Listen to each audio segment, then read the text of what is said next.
और इसी खबर पर ज्यादा अपडेट के साथ जी न्यूज संवाददाता रजनी ठाकुर हमारे साथ लाइव जुड़ रही हैं। रजनी, सबसे पहले तो मैं अपडेट चाहूंगी, ये बेहद दुखद तस्वीरें इस समय हम अपने दर्शकों को दिखा रहे हैं और ये ब्लास्ट इतना बड़ा था कि पूरी की पूरी बस जो है वो पलटी हुई दिखाई दे रही है।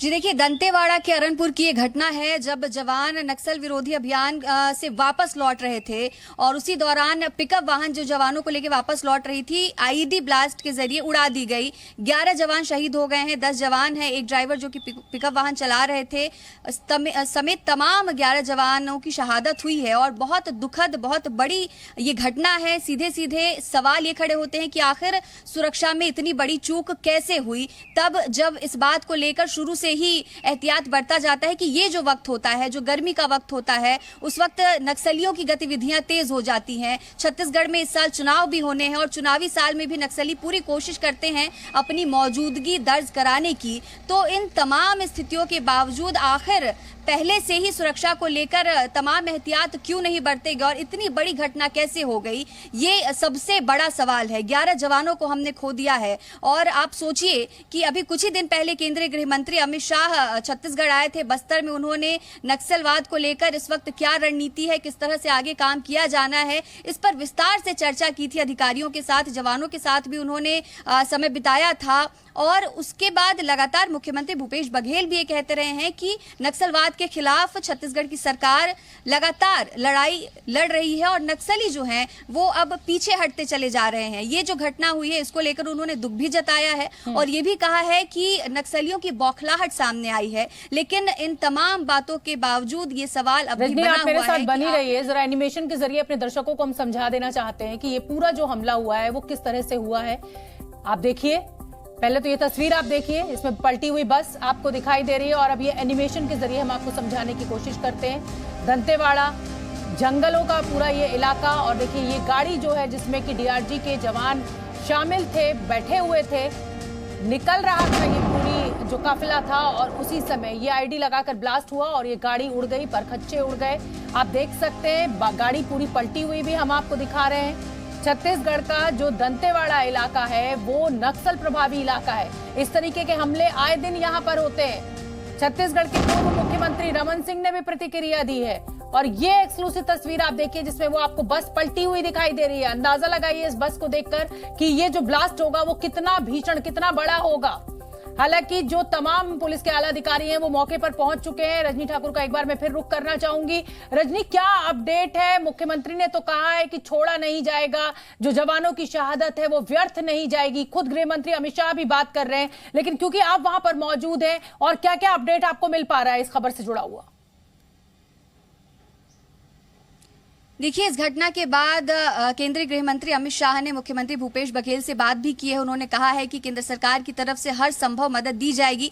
मुख्यमंत्री भी ये कह रहे हैं कि जो जवानों की शहादत है वो जाया नहीं जाएगी और नक्सलियों पर फिर से एक बार नए तरीके से कार्रवाई होगी, नए रणनीति के साथ जवानों की शहादत का बदला लिया जाएगा। और बस्तर आईजी पी सुंदरराज इस वक्त बैठक भी ले रहे हैं। तो हर तरफ से इस घटना के बाद गतिविधियां तेज हुई हैं, लेकिन लगातार यही सवाल बना हुआ है कि जब छत्तीसगढ़ में पहले भी इतनी घटनाएं होती रही हैं, इतनी बड़ी बड़ी घटनाएं हुई, चाहे वो झीरम कांड की बात की जाए, विधायक भीमा मंडावी की हत्या की बात की जाए, नक्सली हमले में जवानों की शहादत की बात की जाए, लगातार छत्तीसगढ़ में हमले होते रहे हैं। बाद इस तरह की चूक हो जाना, एक साथ 11 जवानों का शहीद हो जाना, आखिर ये किसकी जिम्मेदारी है? आखिर सुरक्षा में चूक कहां हुई? चूंकि जो जवान हैं वो नक्सल विरोधी अभियान पर ही निकले थे और जब वो लौट रहे थे उस वक्त की ये घटना है। उनकी वापसी के वक्त आईडी ब्लास्ट किया नक्सलियों ने और एक साथ 11 जवान शहीद हो गए। तो आखिर बनी रहिए मेरे साथ छत्तीसगढ़ के ताम्रध्वज साहू मंत्री जी हैं, जुड़ रहे हैं।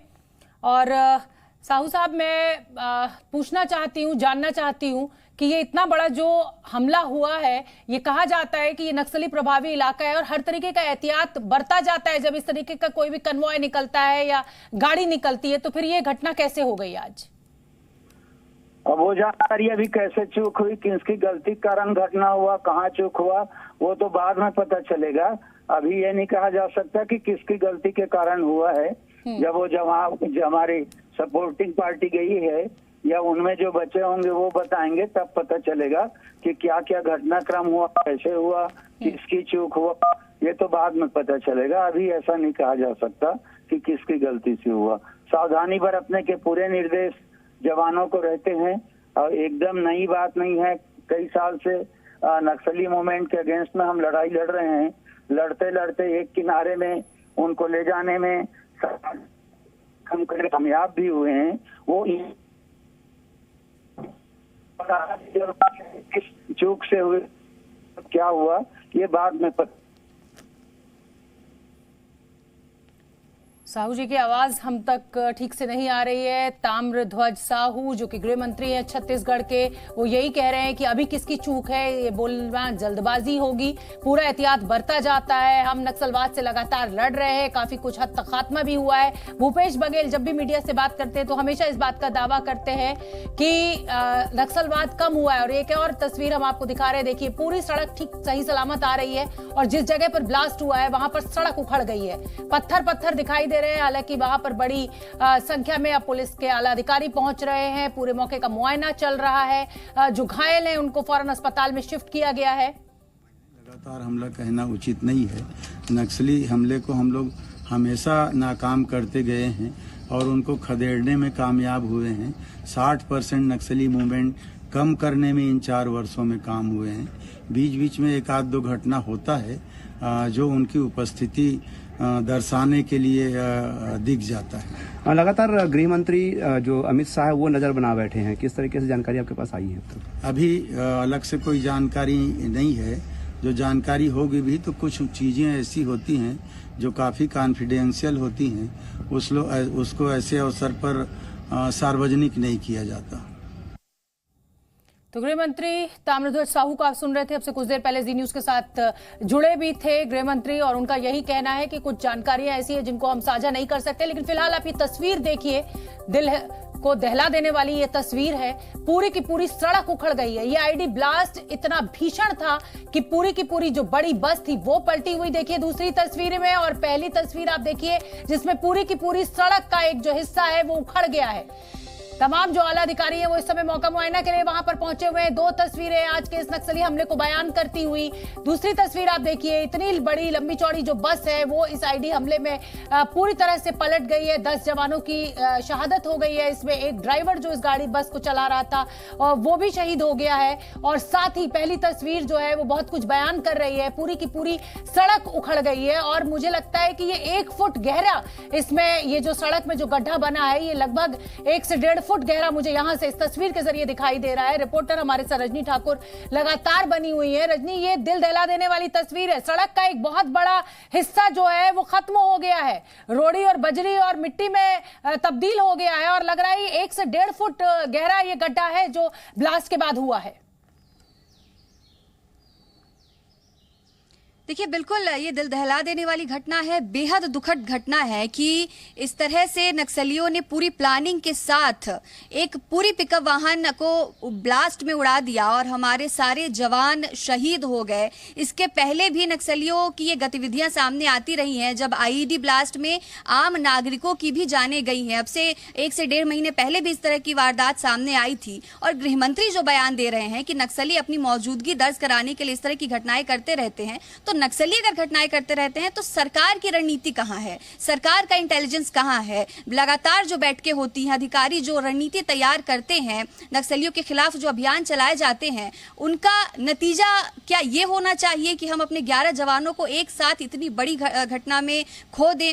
अगर आंकड़ों को भी हम देखें तो 2000 से लेकर 2020 तक 3000 से ज्यादा नक्सली हमले हुए और 400 से ज्यादा जवान शहीद हुए हैं। तो छत्तीसगढ़ जैसा राज्य जो कि नक्सलवाद से प्रताड़ित रहा है शुरू से, वहां आखिर इतने सालों में कोई ठोस रणनीति क्यों नहीं बन पाती है कि अगर नक्सलवाद पूरी तरह से खत्म नहीं हो रहा है तो कम से कम जवानों की जान न जाए, जवानों की शहादत रुक जाए। मैं आपसे इस पूरे इलाके को भी समझना चाहती हूँ, क्योंकि ये कहा जाता है और ज्यादातर बाहर छत्तीसगढ़ से रहने वाले जो लोग हैं उनको यही इंप्रेशन रहता है कि भाई वहां पे तो कोई विकास हुआ नहीं है, जो नक्सलवादी इलाका है वहां तो कुछ है ही नहीं। लेकिन मुझे बहुत अच्छी बेहतरीन एक सड़क दिखाई दे रही है। हालांकि वो सड़क सड़क जो है वो आईडी ब्लास्ट से उड़ी हुई भी दिखाई दे रही है। लेकिन मैं चाहती हूं कि आप पूरे इस इलाके को एक बार मेरे दर्शकों को समझा दें, वो समझ सके कि ये घने जंगल जो है उसमें कैसे नक्सली छुपकर इस तरीके से कायराना हमले को अंजाम देते हैं। बिल्कुल, देखिए छत्तीसगढ़ में बस्तर और दंतेवाड़ा नक्सल प्रभावित इलाका है और 7 से 8 जिले ऐसे हैं छत्तीसगढ़ में जहां पर नक्सलवाद नजर आता है, नक्सलियों का इलाका उसे माना जाता है। और ये जो घटना हुई है दंतेवाड़ा के अरण्यपुर में हुई है, ये काफी सुरक्षित नहीं है और नक्सलियों की पहुंच यहां तक मानी जाती है। सुरक्षा बलों के लिए, आम नागरिकों के लिए ये इलाका सुरक्षित नहीं माना जाता है। मैं आपको एक और जानकारी यहां पर देना चाहूंगी कि ये वही इलाका है जहां पर साल 2018 में एक कैमरा पर्सन, रजनी आपको रोक रही हूँ, एक्सक्लूसिव तस्वीरें इस समय हम जी न्यूज पर दिखा रहे हैं। ये आप देखिए, ये पूरा उस इलाके को बयान करने वाला ये वीडियो है जो हमें जी न्यूज पर इस समय हम अपने दर्शकों को दिखा रहे हैं। 10 जवान शहीद हुए हैं इस हमले में और सड़क का एक पूरा लंबा चौड़ा हिस्सा जो है वो इस आईडी ब्लास्ट के बाद उड़ गया है। एम्बुलेंस वहां पर खड़ी हुई है, 10 जवानों की शहादत हुई है। घायलों को फौरन मौके से हटाकर अस्पताल पहुंचाया जा रहा है। सेना के और पुलिस के जो तमाम आला अधिकारी हैं वो मौके पर पहुंच रहे हैं। खुद गृह मंत्री इस पूरे मामले पर संपर्क में है मुख्यमंत्री भूपेश बघेल के। और ये तस्वीर आप देखिए, ये हम आपको दिखा रहे हैं, ये उस इलाके की, उस मौके की तस्वीर है जहां पर ये आईडी लगाकर ब्लास्ट किया गया है। जी न्यूज इस समय आपको ये एक्सक्लूसिव तस्वीरें दिखा रहा है और हमारे साथ जी न्यूज रिपोर्टर रजनी ठाकुर भी जुड़ी हुई है। रजनी, जो वीडियो हम दिखा रहे हैं इसमें इसको देखकर इस पूरे इलाके को, इस पूरे हिस्से को, सड़क के अंदाजा लग रहा है कि बेहद भीषण ये हमला। देखिए, ये वो गाड़ी का टूटा फूटा हिस्सा भी, ये दूसरा वीडियो आप देखिए जिसमें वो गाड़ी का हिस्सा दिखाई दे रहा है। हालांकि ये कहना अभी मुश्किल है कि ये वही हिस्सा है जो इस ब्लास्ट में उड़ा है, क्योंकि हमें एक पलटी हुई बस दिखाई दे रही है। तो फिर ये जो छोटी सी गाड़ी का हिस्सा है, क्या ये टायर एक्सल के साथ उखड़कर बाहर जाकर गिर रहा है, वो हमें दिखाई दे रहा है तस्वीर में। ये अभी साफ नहीं है, लेकिन फिलहाल ये तस्वीर आप देखिए कि कितना गहरा है, 1.5 से 2 फुट गहरा गड्ढा सड़क में हो गया है जहां पर यह आईडी ब्लास्ट हुआ है। पूरी की पूरी लंबी चौड़ी जो बस थी वो पलट गई है। एम्बुलेंस मौके पर पहुंची, फौरन जो सेना के अधिकारी हैं, जो पुलिस के अधिकारी हैं, वो सब मौके के लिए रवाना हो गए, पहुंचे हैं और जल्द से जल्द पूरे इलाके को सैनिटाइज किया जा रहा है। खोजबीन भी शुरू हो चुकी है, जगह जगह पर सेना को लगाकर अंदर जंगलों में प्रवेश करा दिया गया है ताकि नक्सलियों को ढूंढा जा सके और जो इस तरीके का बड़ा हमला हुआ है उसका बदला लिया जा सके। जिस तरीके से हमारे जवान इस पूरे हमले में शहीद हुए हैं वे बेहद दुखद है। मुख्यमंत्री खुद भूपेश बघेल कह रहे हैं कि हमलावरों को बख्शा नहीं जाएगा, इन नक्सलवादियों को बख्शा नहीं जाएगा। गृह मंत्री हमारे साथ ताम्रध्वज साहू भी जुड़े थे, उन्होंने हालांकि कोई भी गलती किसी की भी निकालने से इनकार कर दिया है। उन्होंने कहा कि हर बार मुंह तोड़ जवाब हमने नक्सलवादियों को दिया है और इस बार भी देंगे। तो लेकिन ये जो तस्वीरें हैं ये दिल दहला देने वाली हैं, बेहद दुखद है। रजनी ठाकुर, मैं एक बार फिर से आपका रुख करना चाहूंगी। 3 तस्वीरें, 3 कैमरों की नजर से हम इस समय अपने दर्शकों को ये तस्वीरें दिखा रहे हैं। पूरी की पूरी बस पलट गई है, गड्ढा हो गया है 1.5 से 2 फुट गहरा सड़क के अंदर। और अभी क्या कुछ सुराग, कुछ जानकारी, किसी ने इस हमले को क्लेम किया है क्या, कुछ ऐसा कुछ मिल पा रही है अपडेट आपको, जानकारी? देखिए, फिलहाल तो इस तरह की कोई जानकारी नहीं आई है, ना ही नक्सलियों की तरफ से इसको लेकर कोई बयान जारी किया गया है। लेकिन आईजी बस्तर आईजी जो है पी सुंदरराज वो बैठक ले रहे हैं और फिलहाल पूरे मामले की जांच की जाएगी कि किस तरह से ये पूरी घटना हुई, आखिर कहां चूक रह गई, किस तरह से नक्सली जो है ये पता कर पाए कि किस रास्ते से जवान लौट रहे हैं और उस रास्ते पर उन्होंने आईडी बिछाई थी। आईडी बिछाने तक, घटना को अंजाम देने तक, आखिर सुरक्षा बलों तक, इंटेलिजेंस तक ये जानकारी क्यों नहीं पहुंची, ये तमाम सवाल हैं और इसी को लेकर अभी बैठक चल रही है। बैठक के बाद जब जांच की जाएगी उसके बाद और ज्यादा जानकारी इसमें निकलकर सामने आ पाएगी और ज्यादा साफ हो पाएगा कि किस तरह से इस पूरी घटना को नक्सलियों ने अंजाम दिया है। बार बार सरकार की तरफ से कहा जाता है कि इस पूरी बस में सिर्फ 10 ही जवान और एक ड्राइवर ही मौजूद था या कुछ घायल जवान भी हैं जिनको अस्पताल शिफ्ट किया गया है? जो संख्या थी इस बस में मौजूद जवानों की वो कितनी थी, क्या कुछ जानकारी मिल पा रही है आपको? देखिए, अब तक जो अपडेट आई है और अब तक जो आधिकारिक जानकारी इस मामले में निकलकर सामने आई है, उसमें 11 जवान थे, जिसमें एक ड्राइवर और 10 डीआरजी के जवान थे और ये सभी शहीद हो गए हैं। कुल 11 जवानों की शहादत यहाँ पे हुई है। घायल होने की या दूसरे अन्य किसी भी तरह की कोई घटना नहीं है, लेकिन जितने भी जवान इसमें सवार थे, 10 जवान थे और एक ड्राइवर, वो सभी शहीद हो गए हैं। तो बड़ी जानकारी जी न्यूज की संवाददाता रजनी ठाकुर दे रही हैं कि इस बस में, जिसको पिकअप वाहन कहा जाता है, उसमें 10 जवान मौजूद थे, एक ड्राइवर था, सभी की शहादत हो गई है। ये 3 तस्वीरों के जरिए हम आपको समझाने की कोशिश कर रहे हैं कि कितना बड़ा ये नक्सली हमला था। टूटी फूटी आपको उड़ी हुई बस का एक हिस्सा भी दिखाई दे रहा है, टायर जिसपे लगा हुआ है, जो सड़क है उसमें 1.5 से 2 फुट का गड्ढा हो गया है। तमाम जो पुलिस के आला अधिकारी हैं, सेना के आला अधिकारी हैं, वो मौके पर पहुंच गए हैं। गृह मंत्री अमित शाह खुद मुख्यमंत्री भूपेश बघेल से बात कर रहे हैं। भूपेश बघेल कह रहे हैं कि किसी भी नक्सलवादी को बख्शा नहीं जाएगा। गृह मंत्री जो है ताम्रध्वज साहू, वो कह रहे हैं कि जब भी कभी इस तरीके का हमला हुआ है नक्सलियों के द्वारा, मुंह तोड़ उनको जवाब दिया गया है। नक्सलवाद को बहुत हद तक कम किया गया है, खत्म किया गया है। एनिमेशन के जरिए भी आपको समझा देते हैं ये पूरा हमला कैसे हुआ है। लेकिन तस्वीरें हमें मिलने लगी हैं और एनिमेशन के जरिए आप समझिए कि किस तरीके से ये पूरी की पूरी बस जा रही थी। पिकअप वाहन था, जवानों को इसने बिठाया, ड्राइवर आराम से लेकर चल रहा था। ये दंतेवाड़ा घने जंगलों का वो पूरा इलाका, नक्सली प्रभावी इलाका। इस गाड़ी में 10 जवान मौजूद हैं। आराम से ये गाड़ी आगे बढ़ रही है अपनी मंजिल की ओर। अचानक वे कोई सोच भी नहीं पाया, पलक झपकते ही ये इतना बड़ा ब्लास्ट हो जाता है, पूरी की पूरी गाड़ी उड़ जाती है। और गाड़ी के परखच्चे कैसे उड़ते हैं वो इस तस्वीर में वो हिस्से आपको दिखाई दे रहे हैं। सड़क का गहरा गड्ढा बीच वाली तस्वीर में आप देखिए, इस पूरे बड़े ब्लास्ट के बाद हो गया है। एक बार फिर से मैं रजनी ठाकुर का रुख कर लेती हूँ। रजनी, इस दंतेवाड़ा इलाके में ये कोई पहला इस तरीके का हमला नहीं है। लगातार आप भी ये सवाल उठा रही है, मैं भी यही कह रही हूँ कि भाई जब ये इलाका इस तरीके से इतना खराब है और जवानों के ऊपर इस तरीके के हमले आए दिन होते रहते हैं, तो फिर एक सैनिटाइज क्यों नहीं किया गया उस पूरी सड़क को? ये एक बड़ा सवाल है। 10 जवान, 10 परिवार, 11 परिवार बर्बाद हो गए आज।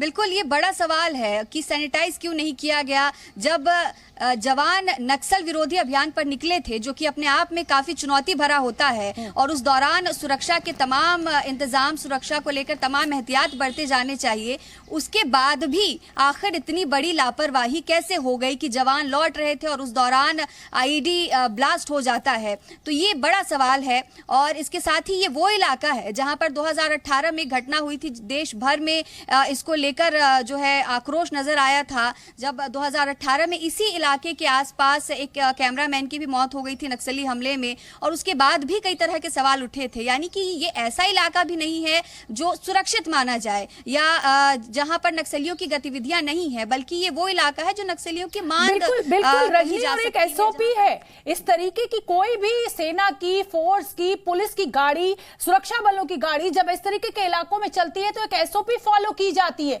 तो क्या वो एसओपी फॉलो की गई थी? और अगर की गई थी तो फिर ये नक्सलवादी इतना बड़ा हमला करने में कैसे कामयाब हो गए? जी न्यूज का ये बड़ा सवाल।